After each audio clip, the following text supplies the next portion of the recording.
नमस्कार। रिंग आते ही मैंने मोबाइल उठाया। मेड सुनीता का नाम देखते ही दिल धक से हो गया। अब न जाने कितने दिन का बम फोड़ेगी ये। सोचते हुए मैंने कहा, हाँ सुनीता बोल, क्या हुआ? अरे दीदी, आप कहाँ हो? मैं आई तो देखा ताला लगा है। क्यों, क्या हो गया?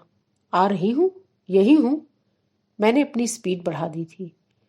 बेटाई माई है, जरूर इस बार लंबा गच्चा देने वाली है। घर पहुंची तो देखा दरवाजे पर सुनीता किसी के साथ खड़ी है। मुझे देखते ही शुरू हो गई। अरे दीदी, गांव से फोन आया है। सासू माँ गिर गई हैं, जाना पड़ेगा। पता नहीं कितने दिन लग जाएं।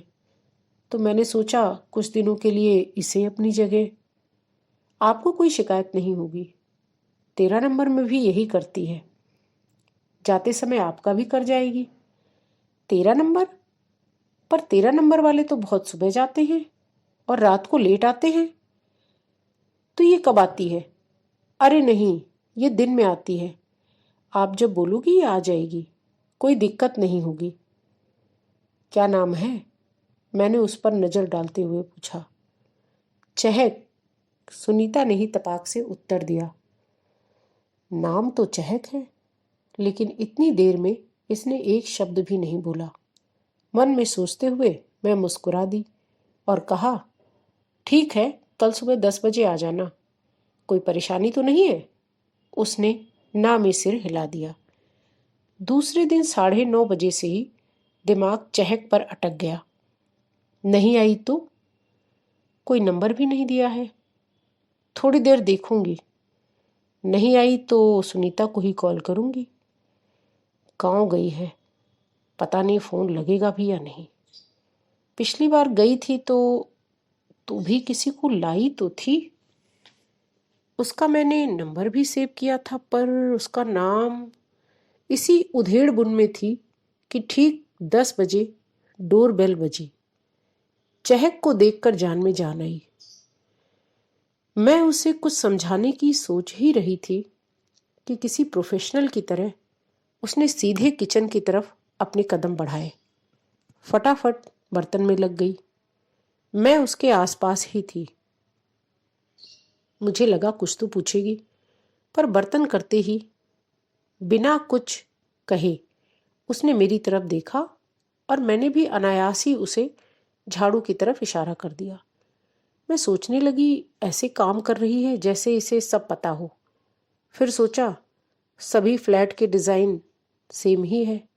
पता ही होगा कि एंट्री करते ही किधर किचन है और किधर बेडरूम। उसने सभी काम बड़ी तसल्ली से किया, पर बोली कुछ नहीं। सारा काम खत्म कर उसने मेरी तरफ सवालिया नजरों से देखा। कल 10 बजे आ जाना।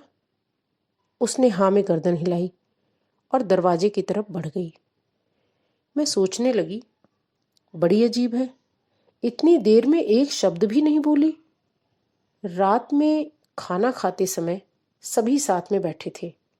सुबह से ही चहक मेरे दिमाग में अटकी हुई थी। तो मैंने उसके ना बोलने की बात बताई। पतिदेव ने कहा, गूंगी ऊंगी तो नहीं है, या हो सकता है उसे हिंदी ना आती हो, दूसरे स्टेट की हो। देखकर तो नहीं लगता। और फिर सुनीता तो कह रही थी कि 13 नंबर में भी काम करती है।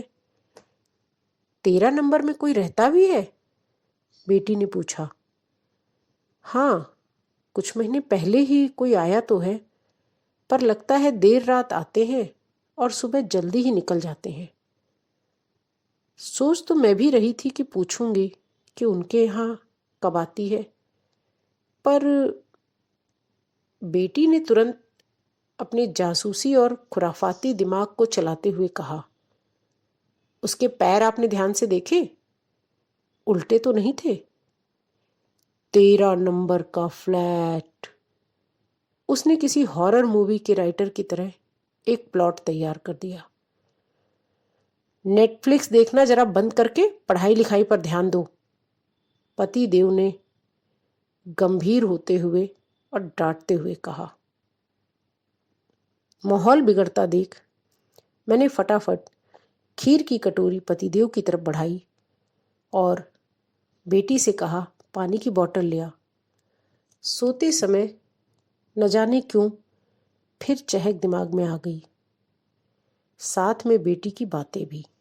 13 नंबर का फ्लैट, उल्टे पैर।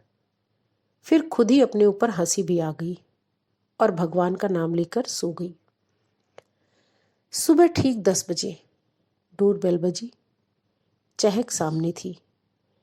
अनायास ही मेरी नजरें उसके पैरों की तरफ चली गई। थैंक गॉड, सब ठीक था।